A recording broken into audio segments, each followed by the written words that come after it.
Frank is now in the fourth form taught by Mr. O'Neill in the school and befriends Patty Clohessy. He begins to see how poor the Clohessy family is and how sick Mr. Clohessy is when Frank spends the night at their house.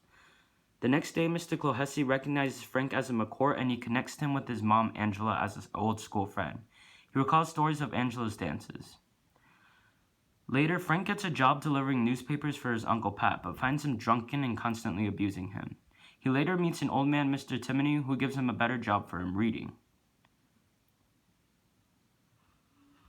Turns out the job did not go so well as he has confrontations with another man for insulting his Uncle Pat. Later, they find out Uncle Pat is insane and goes to an insane asylum. Meanwhile, Angela has another baby, Alphonsus. Angela admits that she does not want any more children, but Malachi disagrees and says she is not committing to her wifely duties. After completing his confirmation at the church, Frank comes down with typhoid and is admitted to the hospital. It seemed like he was going to die, but he pulls through. During his stay, he meets a girl named Patricia Madigan, who is dying of diphtheria, and Seamus, an old man who helps clean the hospital.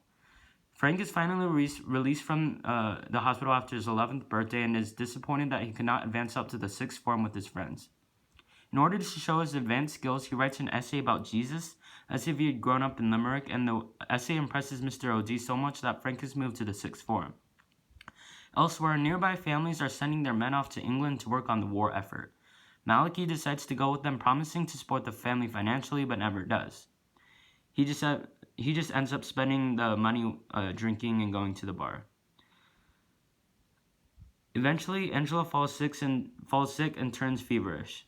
All of a sudden, a guard arrives at their home to understand why the boys have been absent from school so much.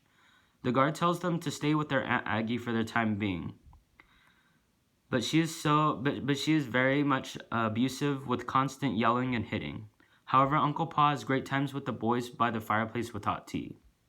Soon enough, Angela comes home, but in a weak state. She goes out begging one last time at the church, and Frank is devastated to see her as a beggar.